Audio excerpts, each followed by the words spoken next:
Is it okay if I speak few words? అంటే మేము అందరికి కొంచెం అంటే నాకు పొలిటికల్ స్పీచెస్ మాట్లాడి తక్కువలో చెప్పలేను నేను. అంటే ముందు థ్యాంక్స్ చెప్పిన తర్వాత మిగతా మాట్లాడుకుందాం.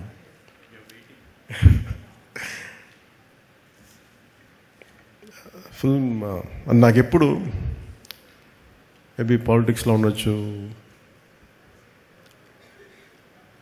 నా story telling is a great art.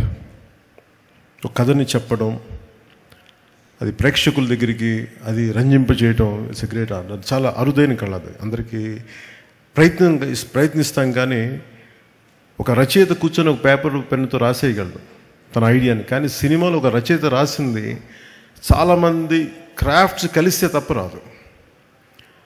ఈరోజు అందరూ కూర్చోబెట్టి పవన్ కళ్యాణ్కి అభిమానులు వినటానికి, it is not just about Pawan Kalyan, it's not about me, నా గురించి కాదు. చాలామంది సమిష్టిగా కృషి చేస్తే తప్ప ఇలాంటి అరుదైన విజయం రాదు. అలాంటి అరుదైన విజయం ఇచ్చినందుకు ప్రతి ఒక్కరికి యూనిట్లు తరపు, right from light men, right from art assistant, right from production,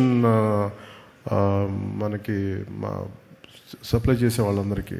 అంటే దీనికి ఎన్ని 24 క్రాఫ్ట్స్. ఇది ప్రతి సినిమాకి ఇంతే కష్టపడి పనిచేస్తాం. ఒకసారి రిజల్ట్స్ వస్తాయి, ఒకసారి రిజల్ట్స్ రావు. నాకు సంబంధించినంత వరకు నేను ఎప్పుడు యాక్సిడెంటల్ యాక్టర్నే చెప్తాను. ఎప్పుడు నాకు ఎప్పుడు సుజీత్ నేను ఎంత అర్థం చేసుకున్నాను, సుజీత్ని నా సుజీత్లో నేను కనిపిస్తాను. నాకు సుజీత్ నాకు ఇప్పుడు దాకా అంటే ఒక ఇంట్రెస్టింగ్ జర్నీ. నాకు ఇది ఒక ఇంట్రెస్టింగ్ జర్నీ. సుజీత్ కథ నాకు ఇప్పుడు దాకా చెప్పలేదు. మీకు సీక్రెట్ చెప్పాను, ఇప్పుడు దాకా నాకు చెప్పలే, ఎవరికి చెప్పలేదు కదా. ఈ ప్రాజెక్ట్ నా దగ్గరికి ఎలా వచ్చిందంటే, ఏదో మేము త్రివిక్రమ్ గారి మాట్లాడుకుంటాం అంటే just about upcoming directors, young directors మాట్లాడుకుంటే సుజిత్ గారి ప్రస్తావన వచ్చింది. He has the capability, great capability అని ఆయన చెప్పారు. He being a director, he being a great writer. నాకు చాలా వండర్ అనిపించింది. సో అట్లాగా ప్రాజెక్టు స్టార్ట్ అయ్యి ఏదో చేయడానికి అంటే ఏదో ఒక మాటతో వచ్చి తను స్టార్ట్ చేశాడు. అంటే ఎలా చెప్తారంటే కదా, తను సార్ దగ్గర ఇంకొక ఐడియా ఉంది సార్. ఏంటి అంటే, అదే సార్ అది ఇలా అంటాడు ఫస్ట్. అది ఏంటిదని నేను చూస్తున్నాను అంటే ఒకడు ఉంటాడనమాట అంటాడు, ఏ కళ్ళు లైట్లు తగ్గుతున్నాయా, నా కళ్ళు డిమ్ అవుతున్నాయి, నాకు అర్థం కాదు, తగ్గుతున్నాయా నాకు చూపు మందగించిందని భయం వేసింది.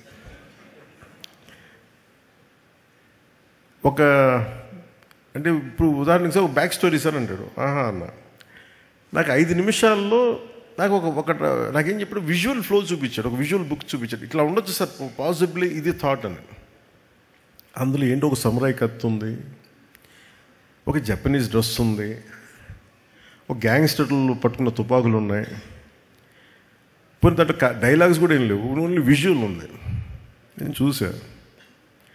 సరే నాకు అర్థమవుతుందంటే నేను ఇంకొక 5 days తర్వాత వస్తాను సార్, మొత్తం ఐడియా పట్టుకొచ్చాను. కొన్ని 5 days తర్వాత పట్టుకొచ్చి కంప్లీట్ ఐడియా చెప్పాను, చెప్పలేదు నాకు. అదే ఇంకొంచెం ఎక్స్టెన్షన్ చేసి చెప్పాను.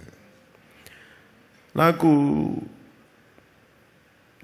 అంటే ఆ థాట్ చూసి నేను ఆ రోజు బుక్ అలా ఏదో ఫ్లో పెడితే నా కొడుకు వకీరా ఆ బుక్ చూసి క్వైట్ ఇంట్రెస్టింగ్, చాలా ఫ్యాసినేటింగ్ ఫీల్ అవుతున్నాడు. తెగ చూస్తున్నాడు, ఇది చాలా బాగుంది, ఇదే ఇదో ఇంట్రెస్టింగ్ ఉందనేది కాన్స్టెంట్గా అడిగేది. అప్పటికి రాశాడు ఓజీ, ది కాలింగ్ ఓజీ అని.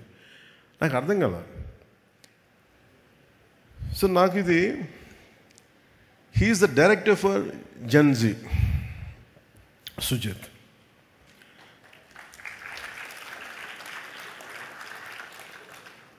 అంటే టఫ్ ఫిల్మ్ మేకింగ్ ఇది. అంటే ఒకళ్ళకి మన మనసులో ఉన్న ఐడియాని, అంటే ఒక రచయిత కానీ దర్శకుడు కానీ ఇద్దరు ఒకటైతే ఏం ఆలోచిస్తారంటే, ఈ క్యారెక్టర్లో ఉంటే బాగుంటుంది, దానికి రీ రికార్డింగ్ ఉంటుంది, భావం అతని మనసులోనే తెలుస్తుంది, ఎవరికి తెలియదు. అది ఆ షార్ట్ ఇలా పెడతాడు, చెప్పలేము అది అప్పటికి. సో నాకు ఇవన్నీ చూసి నాకు ఏమనిపించిందంటే, నా ఫార్మేటివ్ ఇయర్స్ నాకు గుర్తొచ్చినాయి, చాలా ఫార్మేటివ్ ఇయర్స్ గుర్తొచ్చినాయి. 2021లో ఉన్నప్పుడు నా మైండ్ అసలు ఎక్స్ప్లోడింగ్ ఉండేది విజువల్స్ తోటి. ఇప్పుడు ఎవరితోనో మాట్లాడతామంటే నువ్వే కొత్త, నీ ఐడియాలు కొత్త, నువ్వేం పని చేస్తావు అనేవాళ్ళు మా ఇంట్లో. ఓ పని చేయి, నువ్వే యాక్ట్ చేసుకుని నువ్వే చేసుకో, ఇప్పుడు భవిష్యత్తులో చూద్దాం అప్పుడు అని. సో అలాగా నా కెరీర్ అలా స్టార్ట్ అయ్యి నేను షార్ట్ ఫిల్మ్స్ తీసేవాడిని. ఈ న్యూయార్క్లో ఒక ఫిల్మ్ అప్రిసియేషన్ కోర్స్కి వెళ్ళడానికి, ఒక 3 month కోర్స్కి వెళ్ళడానికి ఒక షార్ట్ ఫిల్మ్ చేయమంటే అలా చిన్న షార్ట్ ఫిల్మ్ చేశాను.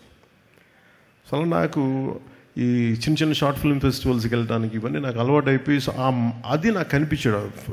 సుజిత్ అప్పటికి ప్రభాస్ గారితో సినిమా తీశాడు, ఇవన్నీ తెలిసినప్పటికీ కూడా నాకు బట్ తనలో ఉన్న ఎంతూజియాజం ఎలా అనిపించింది అంటే చాలా క్వైట్ కంటీజియస్.